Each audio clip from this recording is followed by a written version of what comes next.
The year is 1980. Charles and Catherine Romer checked into this hotel room here at Holiday Inn in Brunswick, Georgia, where they vanished. Them and their 1978 Lincoln Continental have never been seen or heard from ever again. Charles Romer, 74 years old, a retired Sinclair oil executive, was married to Catherine Romer for 5 years. They actually just celebrated their 5th year anniversary. Now, what brings us to Brunswick, Georgia, to this Holiday Inn specifically? Well, they lived in New York and they spent their spring and summer months down in Miami, which is typical. I guess a lot of people would refer to them as snowbirds down in Florida. Now, they always stopped at this hotel as their first stop back home. Now, remind you, Charles is an extremely meticulous individual. He kept a journal of everything that he did on his daily routine, tomorrow, projecting, you name it. He was very meticulous and methodical. He left a lot of information in his journal. However, the last entry in their journal was April 7th. The one thing Charles could not account for in his journal was April 8th, 1980, the day him and Catherine vanished forever.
Catherine and Charles checked in at 3:51 p.m. after an extremely long day of driving.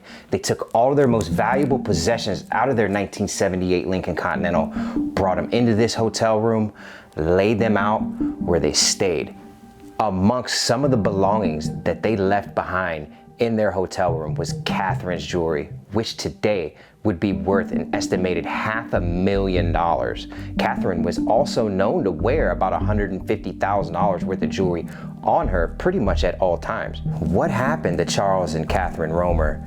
That fateful evening, they disappeared from here at Holiday Inn. Is it foul play? I think it's safe to say that we can rule out robbery, as all of the jewelry was left here and their belongings undisturbed. Is it foul play possibly connected to Charles being a retired oil executive?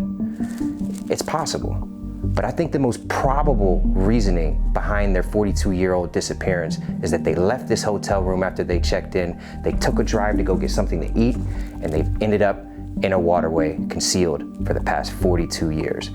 Is today the day that Adventures with Purpose solves one of the oldest cold cases we've taken on? These islands are all connected with all these little canals and everything. This is Jekyll Island, is state owned, and this is St. Simon's Island. Okay. People with a lot of money would normally go there to visit, especially if they're, like you say, have money and stuff. They would go here because there's a lot of old money. 3 or 4 people here that work here have lived their entire life.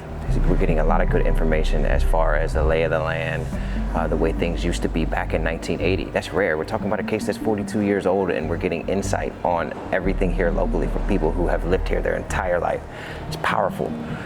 Not only are we getting a good lay of the land, but in talking to them about Charles and Catherine Romer, you know, Charles was an oil executive. He disappeared here from this town on his way to New York. We've uncovered another case on Sea Island, just a few miles away from here, where another oil executive and his wife was murdered. So we're talking about 2 different oil executives that have been murdered here in this area within a 3-year span. Is this a coincidence? I don't know, but it's definitely a huge red flag. Huge red flag. So this was built in 2005. where we're at right now. So the hotel that they stayed in was either right here off of this Clover, off of 95 here, or downtown. They were from New York, obviously extremely wealthy couple, elderly, 74 and 76. They're snowbirds. They spent 3 months of the year in Miami every year. They left at the same time, and on their route, every time they left Miami, Brunswick was their very first stop. They stayed at the same hotel, never switched up their routine whatsoever. If you were on a long day's drive and you were here at 4 o'clock, you just put all your stuff in the car, you put all your stuff in the room, and then you leave to go get something to eat. Would you suspect that it would have to be downtown? Not necessarily, no, not downtown. There's not a whole lot downtown. I mean, I would venture out to say no. Back in the 80s, there was a steakhouse right here right over here, but it's no longer there. Okay. A bunch of steakhouses. So you wouldn't have to go far if you wanted something to eat? No, you wouldn't have to go far. The son has stated publicly that he did not think that after a long day's drive, his dad and his stepmom would be leaving all of their belongings, checking out, leaving the hotel room and just going somewhere far away. They're tired. If they're leaving, they're gonna go somewhere immediate. And mind you, the son said that the hotel had a restaurant back in the day in the hotel. So why would they leave the hotel? He didn't suspect that they would ever leave the hotel. They're gonna grab something to eat, go right to bed. They're trying to make it back to their home in New York. They're focused on driving. This is their first stop after a long day of driving. They're not gonna go out for a night on the town or anything like that. After all, we're talking about 1980, very small town. There's not a whole lot for them to do. And I think in the realm of possibilities is vast, but we have to deal in the realm of probability. And that being, they're not far. They didn't leave far. And what happened to them? Did something horrible happen to Charles and Catherine? I don't know. We don't know that. It's possible. Is their vehicle just simply ended up underwater because of an accident? I think it's highly probable, and that's the route we're going to take. I think where the hotel was, they're going to be right in here somewhere, or along this area here, or downtown in this canal right here locally. This road right here is off of 341. They shoot fireworks off right here every year, and there's little trails that lead off into this, which in turn leads you to all of that. Okay. That big bridge I showed you goes right across right here. Okay. It's Highway 17. That's where I was telling you where you'll see all the marshes and stuff like that. And there's really no water access. Well, that Highway 17 rolls down and comes right over where the City Lemire Bridge is. But back then, it was a drawbridge. That's here. But that leads all the way back up to Mary Ross Park, which is where I tell you they did the fireworks, which East River keeps going on around until it turns into Turtle River, which is going under 303 where I told you about. Okay. So all connects. Okay. If that makes sense. No, that makes a lot of sense. You have all this. Thank you so much for all of the information. Oh, it helps.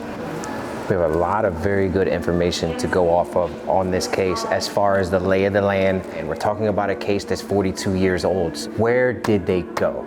Were they hungry? I think it's safe to say that they were hungry. They just wanted to go out, grab a bite to eat, and whatever took place that evening, whether it was an accident or something horrible, I don't know, but that's what we need to figure out. That's where we come in. We don't know the why, but we find out the where. You know, we have a lot of area here with water, and what I'm most concerned about is water nearest the hotel, obviously, and then around the downtown area. And that's where we're gonna focus our efforts. When we start to take this any further than that, it really opens up a lot of waterways that are gonna be out of our control with the time frame we have to search for this case. So we're gonna jump right over right now to right here. We're going to the Turtle River boat ramp. Head east on 4 Gateway miles Circle, away. then turn right onto Gateway Center Boulevard.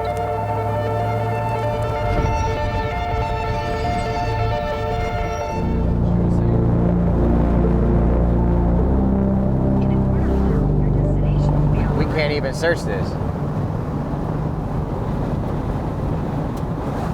boat ramp is right here.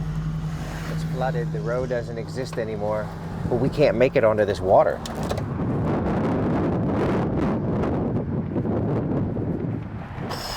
Really bummed. You know, this front that's coming in right now was only supposed to last an hour. However, it is now evolving into a huge storm that's gonna last the entire day, unexpected. We can't even hold the camera still right now, let alone put a boat in safely and able to scan accurately. I'm just bummed, absolutely bummed. This sucks. I really want to search hard today to find Charles and Catherine. And just Mother Nature, something in the universe right now is not letting us. Makes me feel as though we're close. Because when things get tough like this, the only thing that defines people who create results are the people who push through and the people who give up.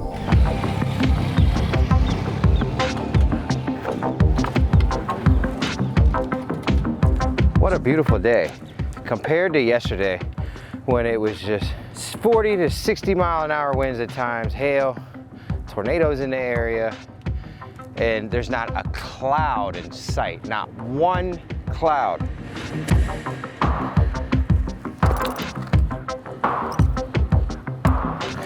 And just to give you guys an accurate idea of where we're at, why it makes sense, is we're right off of 341. 341 is just down from the hotel they checked into. So did they check into the hotel and go out to get something to eat? That's the theory we're basing it on right now. This is really our only main target area in this search, is the peninsula that surrounds Brunswick. So knock on wood today, we will discover the Lincoln Continental that Charles and Catherine Romer disappeared in all those years ago. Where did they go after driving all day long? The general consensus of anybody we discuss this case with would be, you're hungry. After a long day's drive from Miami all the way to Brunswick, Georgia, there's two things that you are. A, is tired, and B, is hungry. So they obviously chose not to go to sleep, so they were hungry. We have to rule our investigation basis on the probability of someone's actions after they go missing. Think it's probable they were hungry. Where did they go? The family and their friends and others close to the case seem to think that they would have never left the hotel. There was a restaurant in the hotel. However, we know they left the hotel. They were seen talking to another young couple with a dog, and that was the last they were absolutely seen. So, did they decide to come into Brunswick, downtown, in the area we're at right now, check out the water, the waterfront? You know, I mean, who knows what a couple might do when they're downtown and decide to do something. It's completely spontaneous. Did they accidentally put their car into drive or reverse instead of park? End up here in the water, near the Waterway over here? It's possible, very possible, which is why we are down here where we're at. We're gonna work this whole peninsula for the rest of this search, and hopefully we'll discover Charles and Catherine. That's what we're doing this for. We're not out here just to tell stories. Anybody can tell a story, but can you tell a story and actually attempt to really methodically try to find someone? And that's our purpose here at Adventures with Purpose. Water temperature is 70 degrees. We're working with a temperature of 85 degrees outside. So these docks that we're surrounding right now weren't here at the time they went missing. This was all shoreline park area. So we are looking for a big car. Old school Lincoln Continental, big body car, basically a boat. So let me bring you guys into the world of Sonar. Hummingbird. There's a boat right there. That's a boat, by the way. We have 18.3 feet of depth up here. This top portion of our screen is going to be down imaging. And the yellow surface here is the riverbed. This is the bottom of the river here, showing water column black in area. 17.5. Now, this is a picture in time. It's showing everything that we've gone over. It's feeding it left like that as we go over it. Now I can scroll back and look back at what we've been over and so forth. That's down imaging. Down here on the bottom portion of the screen is side imaging. We're casting 100 feet in either direction, and this boat icon represents the boat and the line of travel. And again, like up here, the yellow line surface is the riverbed to either side. This is water column from the bottom of the boat to the riverbed, and we're casting side. And again, like up here, this is a picture in time. We can go back, we can look at anything we've gone over and review it. So it captures a picture in time as we're going over it, showing what we have scanned. Now, this moves top to bottom. As we go over it, it's feeding the images in, nice and smooth. Now over here, we have Garmin Live Scope system. Now Garmin represents an actual picture of what's under the boat in live time. This is live scope. It shows up here, 16 foot or so right here, deep. It shows our water temperature at about 68 degrees. And again, this yellow surface is the bottom of the river. All this black is from the bottom of the boat here to the bottom of the riverbed there. And it'll show fish swimming by. That's a fish there. These are fish. Those are all fish. That's a fish there. And it'll show everything that's under the boat. And those two systems represent what it is we read when we're reading sonar. Typically, I will use the side scan imaging, and if I'm unsure of what I have on side scan, I'll target it, get over it in real time, and look at it right here on live scope, so I can kind of see what I'm looking at, if it makes sense. Now, as we get down here, you can see the buildings down there on the end. That's kind of where 341 almost parallels this little water area over here. Give me a car. Any car we find today is going to be their car. Absolutely. There's no other car that's made it into the water in 43 years but their car here.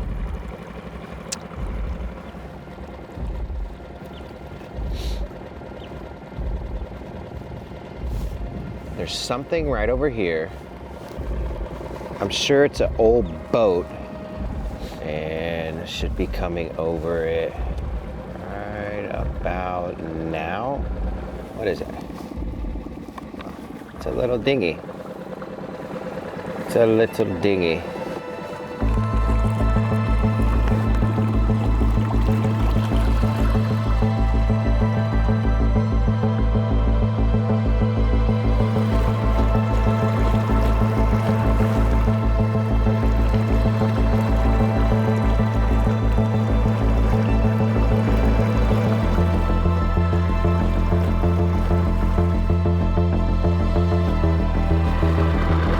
You see the manatee?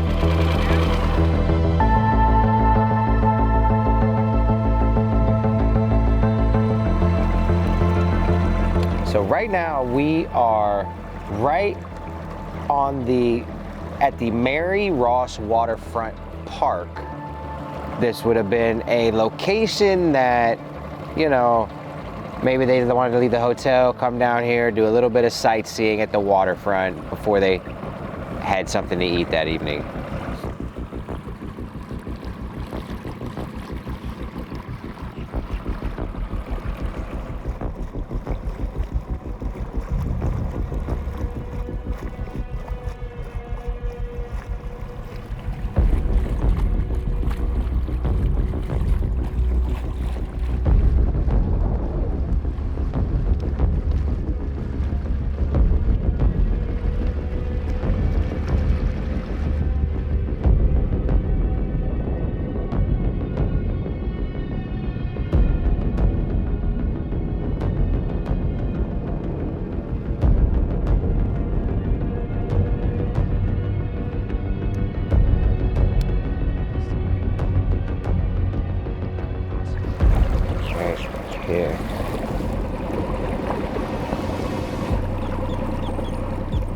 Nope, it's not a vehicle.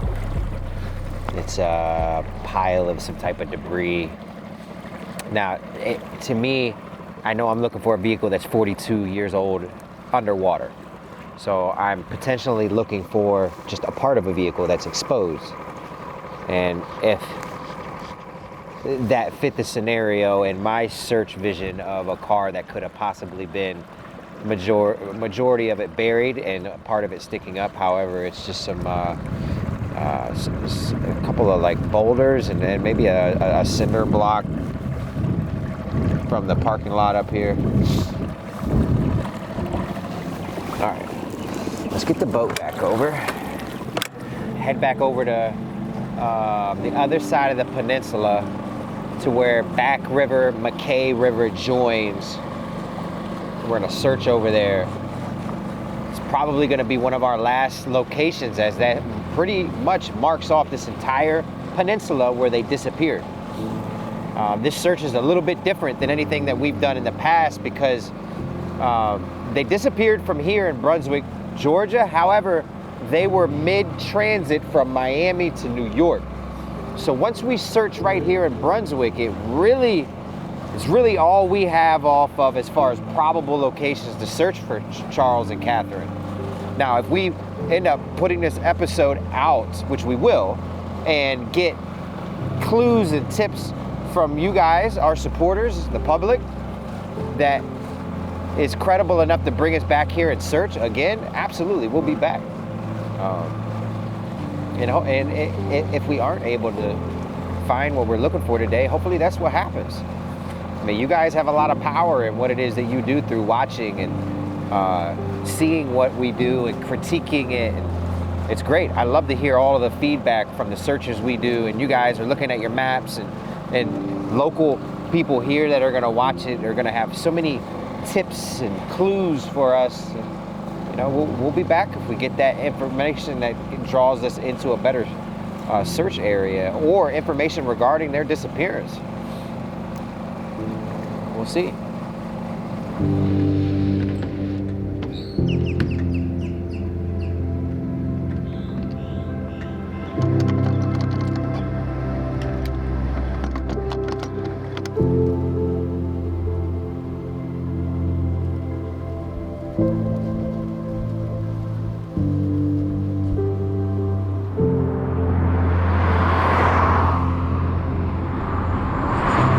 The question still lingers.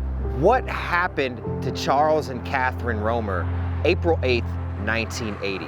That's the mystery. Unfortunately, today, that's gonna remain unsolved. I'd like to take a second to encourage each and every one of you who are watching this right now to make sure that you're subscribed. Hit that bell notification so you know when a new episode is coming out. Leave a comment, let us know what you think about this video, and share our stories as we're out here, boots on the ground, attempting to bring answers to families and assisting law enforcement all across the nation.